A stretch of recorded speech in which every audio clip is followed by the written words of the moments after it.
Hi friends, అందరూ బాగున్నారా? అందరూ బాగుండాలి, అందులో నేను ఉండాలి. నిన్నైతే చికెన్ చూపించాను. ఇవాళ మట్టి కుండలో చారు చూపిస్తున్నాను. చారుకి ఒక 6 పచ్చిమిరపకాయలు ఇలా ఇరిసేసి చేత్తో వేసేసుకొని, ఇంకా స్టవ్ ఆన్ చేయలేదు. ఆన్ చేయకుండా ముందు ఇలా చేసుకోవాలి. ఇలా టమాటాలు శుభ్రంగా పిసుక్కోవాలి. మెత్తగా టమాటాలని ఇలా పిసుక్కోవాలి.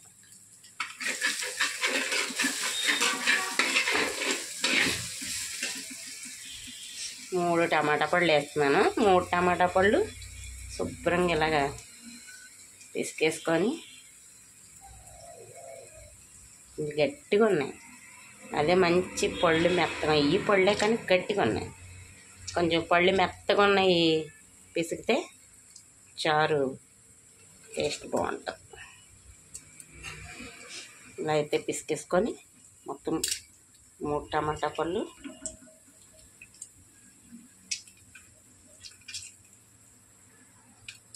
ఇలా మెత్తగా సరే ఇలా పిసుక్కోవాలి.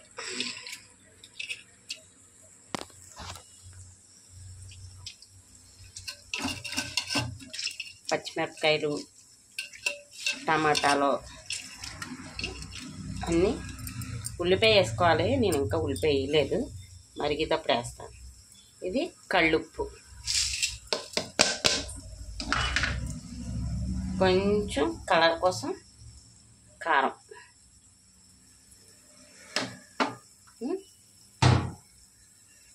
కొంచెం పసుపు అన్నీ వేసుకొని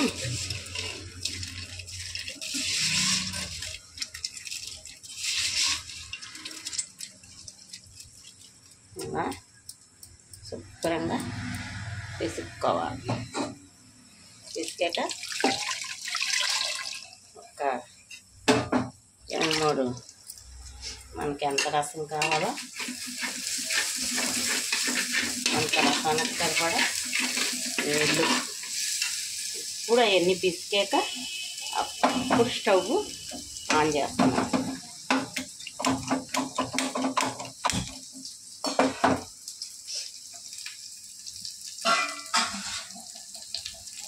మనకి ఎంత రసం కావాలో రసానికి సరిపడా నీళ్ళు అయితే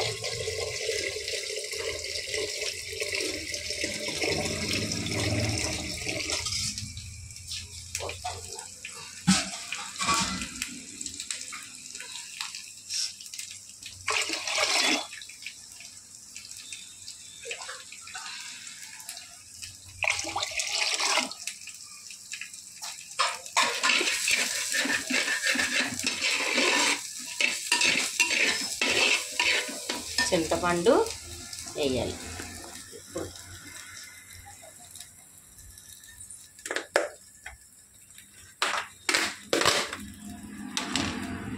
ఏమేసాం మనం?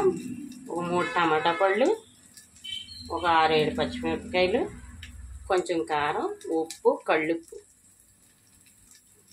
ఉప్పు, కారం, పసుపు అన్నీ వేస్తాం.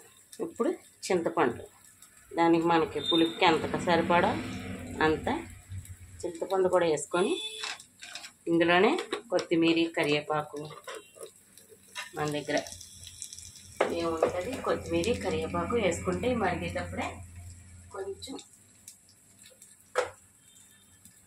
బెల్లం వాడేవాళ్ళు ఇంట్లో బెల్లం అయితే వేసుకుంటే బాగుంటుంది, చాలా టేస్ట్గా ఉంటుంది. బెల్లం ఇష్టం లేని వాళ్ళు మానేయచ్చు.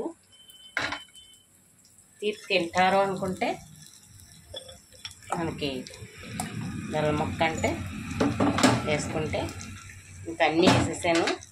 ఇందులో కొంచెం కొత్తిమీర, కరివేపాకు, ఉల్లిపాయ వేయాలి. వేసి బాగా మరగపెట్టి మరిగిన చారుని తాళింపు పెట్టుకుంటే కుండలో చారు సూపర్ ఉంటుంది ఫ్రెండ్స్. అంటే